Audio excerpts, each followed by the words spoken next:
His ex-wife laughed at his ruin, then lost everything. But her dark obsession didn't stop there. When she kidnapped his daughter, he knew he had to fight for what truly mattered.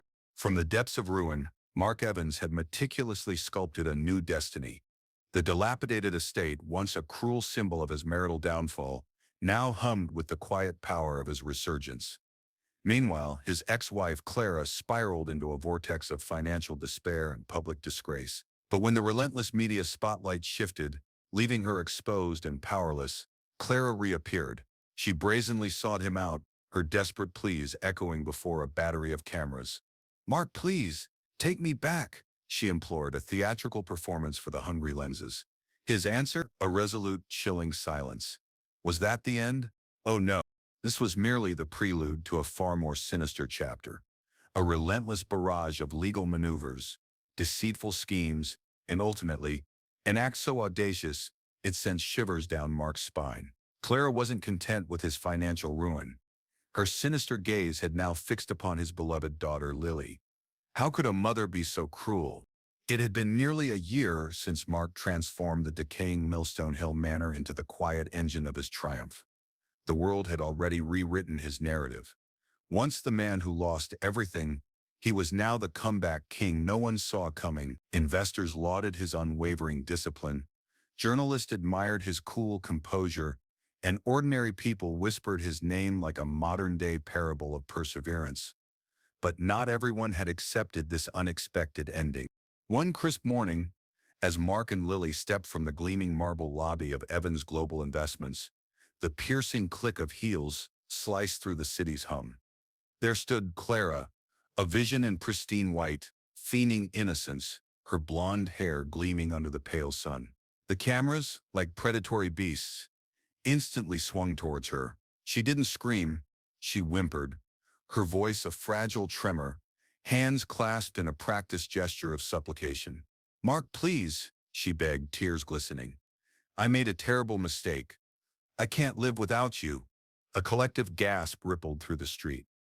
Two women clutching coffee cups froze near the crosswalk. "Is that her?" one whispered, aghast. "The one who took everything?" The other scoffed. "Look at her now. Begging? Unbelievable." Mark simply tightened his grip on Lily's backpack, drawing her closer. He didn't break stride. His gaze remained unwavering, serene. No dramatic outburst, no heated reply. His dignified silence spoke volumes, a resounding condemnation far more potent than any shouted word. Clara's voice ascended into a desperate shriek. "For Lily's sake, Mark, don't shut me out." Microphones thrust forward, eager for a soundbite.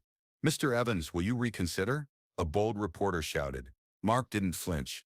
He merely placed a protective hand on Lily's shoulder, guiding her towards the waiting black car, its tinted windows offering sanctuary. Inside, Lily peered up, her eyes wide with bewilderment.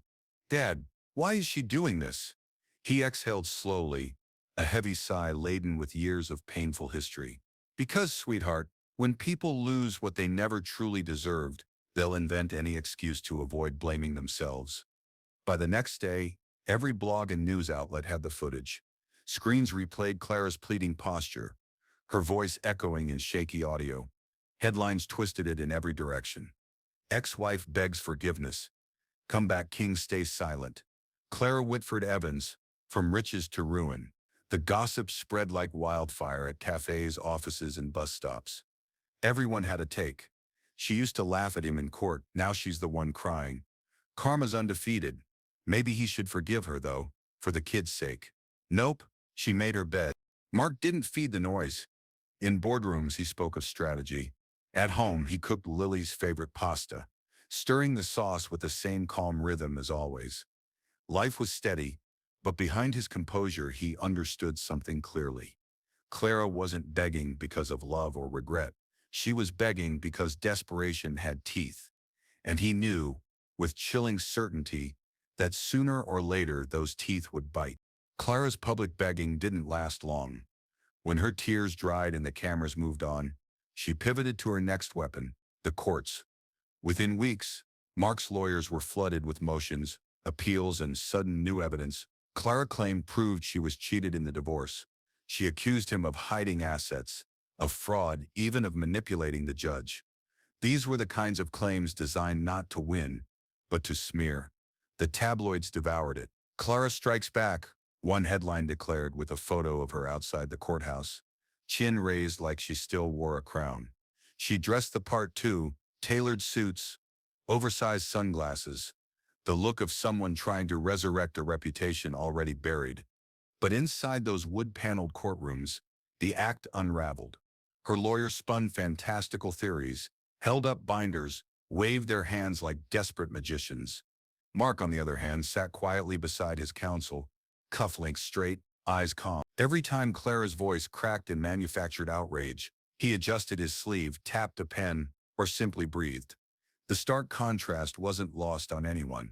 Two clerks whispered near the back, not caring if anyone overheard, "She really thinks she can flip this. Please, that man's unshakable. She's out of her league." And Lily, sitting a few rows behind with a family friend, overheard another pair gossiping in the hallway. "She took his company, right?" "Yeah, and tanked it. Now she's blaming him?" Classic. Clara's arrogance cracked, piece by piece. Judges grew impatient with her endless filings. Journalists stopped calling her resilient and started calling her desperate. One outlet even published a side-by-side. Clara laughing during the original divorce ruling, and Mark now, expression steady, untouchable. The caption read, "Funny how tables turn." Still, Mark never gloated. He let his lawyers dismantle her arguments brick by brick, producing receipts, bank records, and timelines that proved her claims hollow. Each ruling was a quiet nail in her coffin. Case dismissed, motion denied, appeal rejected. By the end of the hearings, Clara's last shred of credibility had burned out. Her debts loomed larger. Her so-called friends disappeared, and the media stopped showing up to hear her statements. Outside the courthouse one evening, Clara tried once more, cornering Mark as he stepped to his car. The fluorescent lights cast harsh shadows on her face. And for the first time, she didn't look polished. She looked raw, hair out of place, voice shaking. "You think you've won, Mark?" she rasped. "You think this is over?" Mark paused only long enough to open the car door for Lily, his hand resting protectively on her shoulder. His reply was quiet, almost a whisper, but heavy enough to land. "No, you ended this a long time ago." And then he left her standing there, trembling in the artificial light, clutching her empty threats like a broken crown. But what he didn't know, what no one in that parking lot guessed, was that Clara had already decided, if the courts couldn't bring him down, she would find another way, a way far darker, far more dangerous. What could she possibly do next? By the time the legal dust settled, Clara's name was poison in every boardroom and courtroom she entered. She had lost credibility, money, and reputation. But what she couldn't lose, what she refused to accept, was the idea that Mark had truly moved on without her. That obsession curdled into something truly terrifying. It started quietly, a car parked across from Lily's school 2 days in a row. A shadow of movement behind hedges near the mansion at Millstone Hill. Mark noticed, though he said nothing aloud to Lily. He only gripped the steering wheel tighter, scanning mirrors, a habit drilled deep from years of knowing the world could snatch away what you loved when you weren't looking. And then, on a crisp autumn afternoon, it happened. Lily didn't walk out of school with the rest of the kids. Her teacher said she'd already left with a woman claiming to be her aunt. Panic isn't loud. It's a silence that punches holes in your chest. Mark felt it as his phone buzzed. Unknown number. He answered. Her voice. Clara's. "Mark, if you ever want to see your daughter again, you'll do exactly what I say." For a moment, he didn't breathe. His hand trembled, but only once, then steadied against the phone. Clara's demands came sharp. Millions in cash, delivered discreetly, no police. She thought she was in control, but Mark wasn't the man she once mocked. He hung up, jaw tight, and immediately called the authorities. What choice did he have? Within the hour, detectives filled his study. A female officer leaned over the desk, voice firm. "She won't hurt the girl. People like her, they want leverage. We'll set the net." Meanwhile, gossip spread like wildfire. At a diner down the street, two men hunched over coffee whispered, "You hear? His kid's missing. Wow, after everything, that woman's gone insane." Mark didn't sleep that night. He walked the creaking hallways of the mansion, stopping at Lily's empty room. Her favorite sweater was still draped on the chair, the faint scent of lavender clinging to the fabric. He pressed it to his chest, closing his eyes, a silent prayer forming on his lips. The next day, another call came. Clara's tone was triumphant, like she had already won. But what she didn't know, the line was tapped. The detective sat motionless, headphones clamped, tracing the signal as Mark played along with calm replies. His voice betrayed no fear, only measured pauses, the way a man speaks when he's already seen the ending of the story. The sting operation unfolded like a slow storm.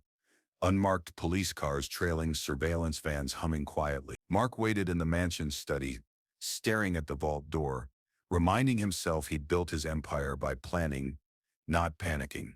Hours crawled until the radio crackled. "We've got her. Girl safe. Suspect in custody." Mark exhaled so deeply it felt like a year's weight leaving his chest. Minutes later, the front door opened, and Lily ran into his arms. He knelt, clutching her, forehead pressed to her curls.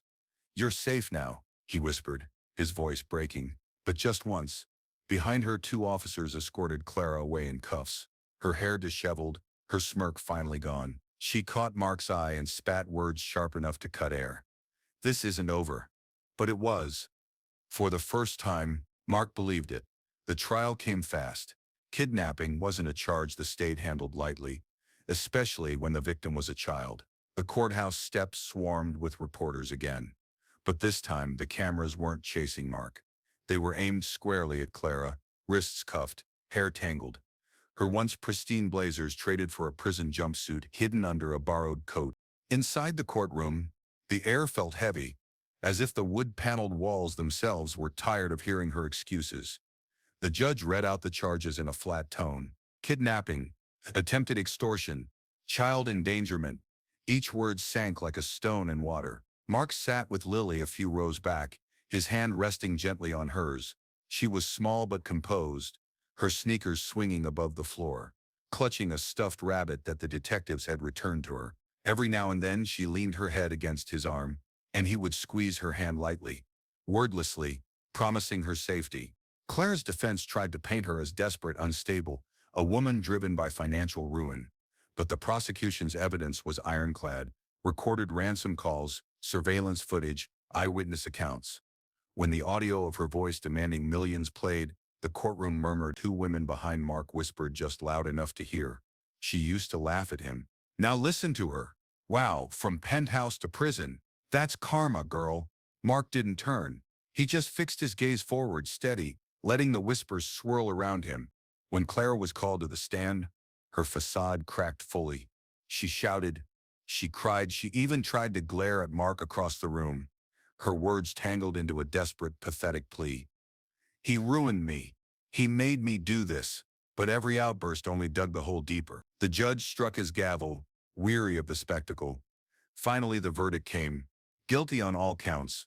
The sentencing, 20 years without parole. Gasps rippled through the room. Clara's knees buckled. Guards caught her before she collapsed entirely. For once, her laughter was gone, replaced by a deafening silence. Outside the courthouse, reporters swarmed Mark for comment. He shielded Lily as microphones stretched like metal vines. He didn't shout or gloat. He simply said, in a voice calm enough to quiet the crowd, "My daughter is safe. That's all that matters." And with that, he guided Lily down the steps, through the sea of flashing cameras, into the waiting car. Back at Millstone Hill, the mansion no longer felt like ruins. Repairs had brought life back into its bones. Windows whole, gates standing proud, the study glowing warm with polished wood and steady lamplight. That night, Mark tucked Lily into bed, the stuffed rabbit still clutched in her arms. She looked up at him sleepily and whispered, "It's really over, isn't it, Dad?" He brushed her curls back gently, a rare, genuine smile crossing his face. "Yes, baby. It's over." The house settled in the quiet night air. No more ghosts of betrayal. No more bitter laughter echoing from courtrooms. Just a man, his daughter, and the steady heartbeat of a legacy rebuilt from ashes. And Clara? She faded into the prison system. Just another name on a docket. Another cautionary tale whispered over coffee. Don't let greed blind you. Remember what happened to her. Mark didn't need revenge. He had something infinitely greater: peace.